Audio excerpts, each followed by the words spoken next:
सर्वांना नमस्ते. हाय. आज इतक्या गडबडीत सुद्धा हितगुज साधणार आहे तुमच्याशी, कारण गोष्टच तशी आहे. आणि आज कोणतीही तक्रार नाही किंवा राग नाही, चिडचिड नाही. तर आज मी आनंदी आहे. आणि का आनंदी आहे म्हणाल तर मी उगीचच आनंदी आहे. आनंदी राहायला कारण लागत नसतं आणि माणसाने आनंद आपल्या आतमध्ये शोधायचा असतो. इतरांमध्ये आनंद शोधत बसायचं नाही. ती माझ्याकडे बघून हसलीच नाही, ती हसली तर मी आनंदी, ती माझ्याशी बोलली म्हणून आनंदी. नो, आपण आपला आनंद आपल्यामध्ये शोधायचा. ते म्हणतात ना कस्तुरी मृगासारखं, तुझं आहे तुझं पाशी, परी तू जागा चुकलाशी.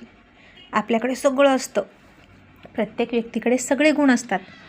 मग काही व्यक्तींमध्ये ते प्रकर्षानं दिसतात, काही व्यक्तींमध्ये ते दिसत नाहीत, कारण आपण ते गुण वापरतच नाही हो आपले, म्हणून ते दिसत नाहीत. हो की नाही? म्हणजे बघा, पूर्वीपासून माणसाला पण शेपटी होती असं म्हटलं जातं.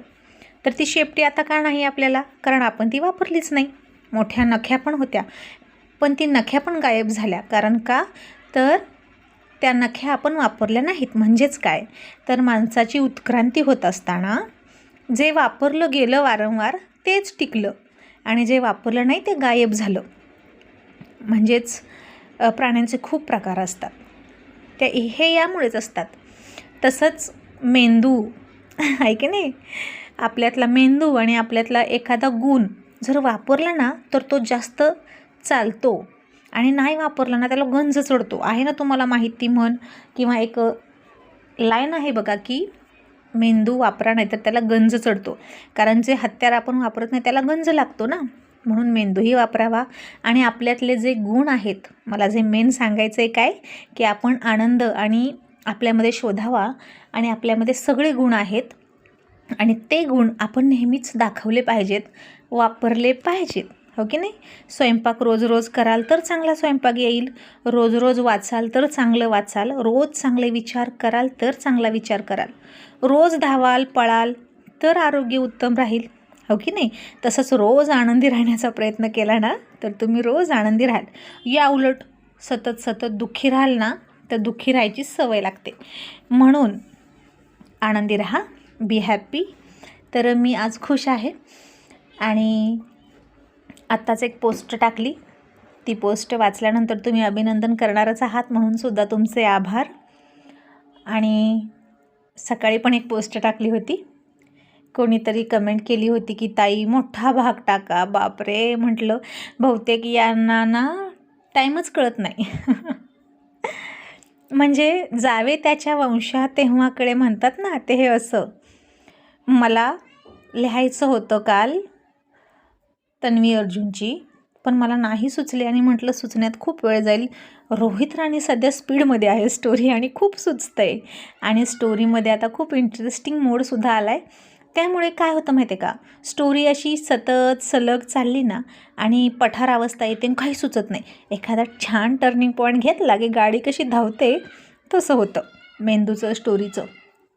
तशी रोहित राणी आता धावणार आहे आणि इथून पुढचे एपिसोड छानच आहेत, तुम्हाला आवडणार आहेत. मधले काही एपिसोड मी तुम्हाला म्हटलं होतं की मी तुम्हाला रडवेन, दुःखी करेन. यानंतर मात्र असं काहीही होणार नाही, सगळ्यांच्या मनासारखंच होईल. आणि त्या पोस्टवर तुम्ही सगळ्यांनी माझी इतकी काळजी केली की बापरे. आणि तुम्ही आणि काही ताईंनी किती छान समजून घेतलं आहे. मला म्हणतात की काही जण नका विचार करू.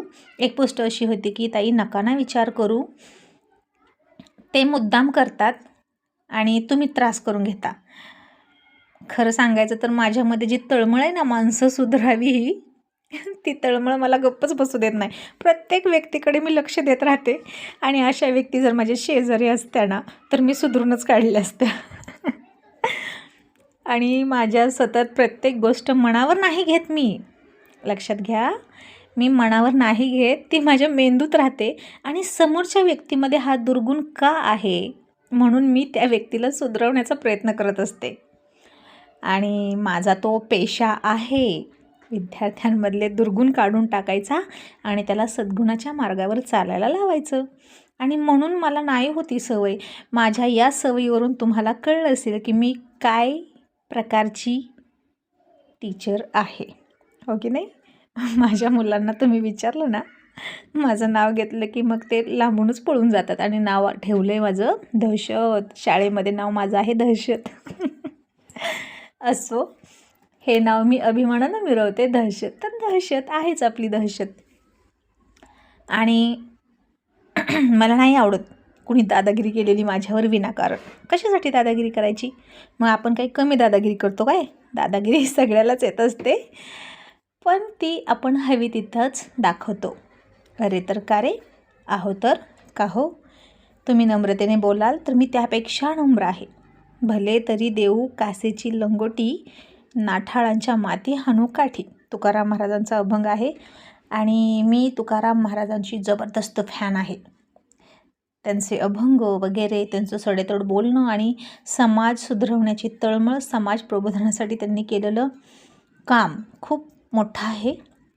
मी PhDसाठी तुकाराम महाराजांचाच विषय घेणार होते, पण सगळं जाणून जागच्या जागी ठेवलेलं आहे. आणि मागच्या पोस्टमध्ये कोणीतरी विचारलं की ताई स्पर्धा परीक्षा देता, त्याचं काय झालं? ॲक्च्युली काय आहे ना, वेळच नाही आहे. वेळच मिळत नाही आहे तर काय करू? आणि आपण काही इतकं हुशार आहे का थोड्याशा अभ्यासावर लगेच क्लास 1 ऑफिसर व्हायला? अजिबात वेळ भेटत नाही आहे. चाललं आहे सध्या मुलांकडेच लक्ष देण्याचं.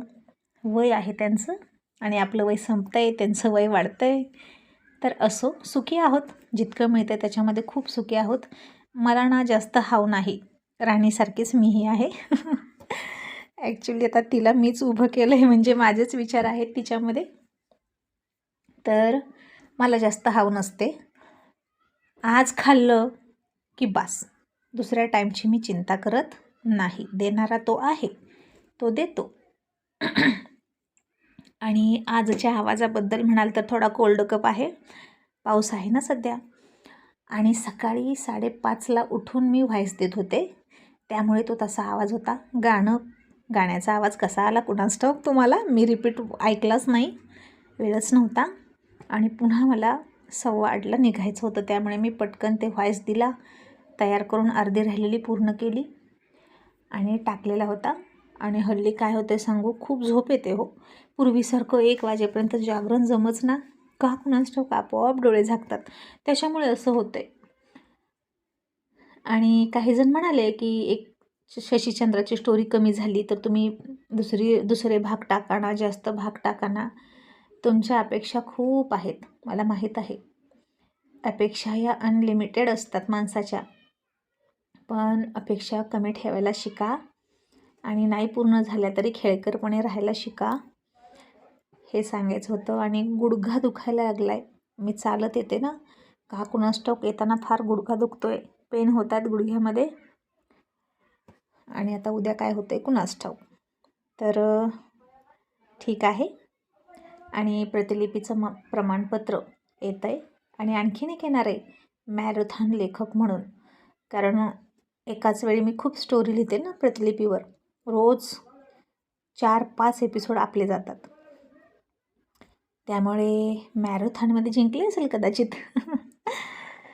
असो, कंटिन्युटी हा माझा गुणधर्म आहे. कंटिन्युटी असेल तरच बरं असतं.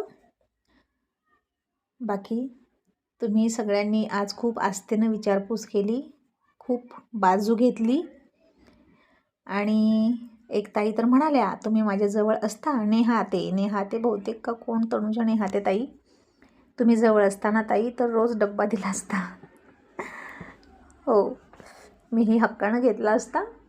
असो, पण माणसाने मला इतकंच म्हणायचं आहे, त्यांनी अपेक्षा केली हे काही नाही, पण बिनडोकसारखी अपेक्षा नको ना हो, खरंच नको. कुठेतरी इतरांचं पण विचार केला पाहिजे. आता असंही काही नाही की त्यांनी मागितलं आणि मी दिला, किंवा मी त्यांच्या अपेक्षांचं ओझं घेतलं आहे. त्यांनी हे वाचले असेल ना पोस्ट तर लगी म्हणतील बघा, आम्ही काही पण म्हणू, आम्ही कमेंट सेक्शन ऑन आहे म्हणून आम्ही म्हणणारच, तुम्ही एवढं मनाला लावून घ्यायची काय गरज आहे. हे बघा, हे असंही बोलतात. अरे पण तुम्ही बिनडोकसारखं का बोलावं, हेच म्हणते मी. आणि तुम्हाला सांगू का, त्या प्रतिलिपीवर तर एक जण आहे प्रिया प्रिया प्रिया म्हणून 3 वेळा प्रिया आहे. आणि काय करते बाई ती कमेंट बिचारी. तुम्ही आता असंच करणार. तुम्ही डेली सोपसारखीच स्टोरी केली आहे. तुम्ही रोहित आणि मेघनाचं लग्नच लावणार. माझा अपेक्षाभंगच केला तुम्ही. मला माहीत आहे तुम्ही आता विलनसोबत हिरोचं लग्न लावणार, राणीला साईडला करणार. आणि ती इतकी आरोप करते आणि शेवटी काय म्हणते, सॉरी मी जास्त बोलले असेल तर माफ करा. अरे देवा. मी तिला ब्लॉक केली आणि ब्लॉक करायच्या आधी मेसेज केला आणि म्हटलं की बाई आधी बोलायचं आणि मग माफी मागायची, आणि जास्त बोलले असले तर माफ करा म्हणण्याची ही तुझी कला फार उत्तम आहे. कुठून शिकलीस तेवढं मलाही सांग, पण थोडा जिभेलाही लगाम घालायला शिकलीस तर बरं होईल. किती बोलते. काल तर काय म्हणले माहिती आहे का, राणीचं अक्षर ओळखलं नाही का त्या चिठ्ठीतून.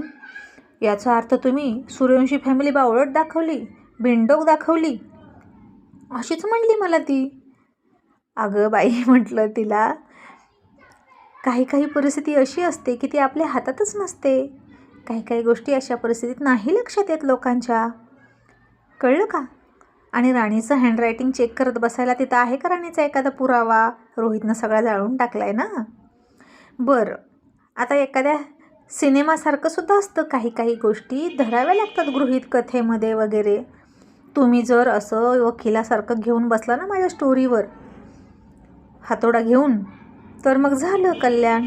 तिला ब्लॉक करून टाकले आणि म्हटलं, मूर्ख मुली पुन्हा वाचू नकोस. आणि काय तर म्हणे या स्टोरीचा माझ्या जीवनावर इम्पॅक्ट होतोय. मी म्हणाले का तुला इम्पॅक्ट करून घे, आणि तुझ्यावर इम्पॅक्ट होतोय म्हणून तू मला बोलशील का. तू दुसऱ्याला डिस्टर्ब करतेस त्याचं काय.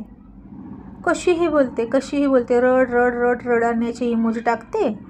आणि तुम्ही आता असंच करणार, तुम्ही आता तसंच करणार. म्हणजे बहुतेक ही पापा की परीच दिसते. म्हटलं हिच्या मनाविरुद्ध काहीच होत नाही घरात, म्हणून हिची ही अवस्था आहे. अरे लहानपणापासून ज्यांनी कष्ट सोसले, जे इतक्या कष्टातून वर आलेत, त्यांच्यासारख्या लेखकांना तुमच्यासारख्या मुली आवडणार तर नाहीतच, पण तुम्ही कमेंटही करू नका. आपल्या यूट्यूबच्या ज्या सगळ्या ताई आहेत त्या मॅच्युअर आहेत. मला माहीत आहे सगळ्या मॅच्युअर आहेत. कोणाकोणाची वयसुद्धा मला कळतात. अगदी 60च्या वर सुद्धा काही आहेत. तर एक चांगली कमेंट्स देणं खूप महत्त्वाचं असतं. लेखकांवर विश्वास दाखवणं खूप महत्त्वाचं असतं. एक जण तर म्हणे, तुम्ही जर रोहित आणि मेघनाचं लग्न दाखवलं तर मी तुम्हाला अनफॉलो करीन. म्हटलं खुशाल कर, आधी अनफॉलो कर आणि मग कमेंट कर. गोमीचा एक पाय तुटला म्हणून गोम लंगडी होत नसते, हो की नाही. तसं तुझ्या जाण्यानं माझ्यावर काहीही परिणाम होणार नाही. चल पटकन अनफॉलो कर म्हटलं. काय ती भाषा, जसं काही तिच्या त्या फॉलो करण्यानं माझं घर चालते. आणि मी म्हटलं ठीक आहे. मी आणखीन काय म्हटलं माहीत आहे, ठीक आहे तुमच्या मनानुसार स्टोरी लिहिते, माझ्या खात्यावर 1 लाख रुपये टाकता का हो. मग कुठं बोलते अजिबात बोले ना. म्हणजे वाचायचं ते वाचायचं फुकटात, आणि स्वतःच्या तंत्राप्रमाणे दुसऱ्याला करायला लावायचं, हे योग्य नाही ना. तरीही मी कुणाच्याही ऐकलं नाही. मी माझ्याच मनानं स्टोरी पुढे नेत आहे. आणि आता रोहितवर, म्हणजेच रोहित दादावर राणी आणि राणा चांगलीच दादागिरी करणार आहेत. आणि आता प्लीज कुणीही अशी कमेंट करू नका की ते इतक्या लवकर, म्हणजे इतक्या जवळ राहतात तरी एकदा पण कसं एकमेकांना दिसत नाहीत. आहेत हो, असले बिंडोक आहेत की नाही. खरं सांगा तुम्ही खरंच कमेंट करून मला सांगा की मी जर हे जास्त ताणलं की काय म्हणणार माहिती आहे का. एक तरी कमेंट अशीच असणार, आता बास झालं की त्यांची भेट घडवून आणा की इतक्या जवळ राहून असं कसं होईल की कधीच एकमेकांना बघितलं नाही. म्हणजे हे असं असतं. आणि म्हणणार तुम्ही जास्त स्टोरी खेचताय, म्हणजे त्यांना लगेच रात्रीचा धिंगाणा हवा असतो. मूर्ख असतात. पण खरी स्टोरीची मजा कशामध्ये असते, ट्विस्टमध्ये असते. आणि राणी रोहितची नोकझोक तुम्हाला ऐकायला मिळेलच. आणि मला आता थोडासा रोमॅन्टिक सीन लिहायचा कंटाळा आला आहे. सारखं तेच होतं आहे. असो, तर तुम्ही आज माझी खूप छान चौकशी केली, म्हणून मला वाटलं की तुमच्याशी संवाद साधलाच पाहिजे. हां, आणखीन एक रॉयल गँग आली होती छोटूचं अभिनंदन करायला आणि सगळे खूप छान आहेत, खूप मजा मस्ती असते आम्ही सगळे एकत्र आलो की. आणि आपण जसा विचार करतो ना तसं आपलं आयुष्य घडतं. एक गोष्ट एवढी लक्षात ठेवा, कारण आमच्या अर्जुन मयुरी स्टोरीमध्ये मी सगळ्यात आधी रॉयल गँग फॉर्म केली आणि आमच्या आयुष्यात खरंच रॉयल गँग आली. म्हणजे जसे विचार तसं आपण घडतो. चला, थँक्यू सो मच.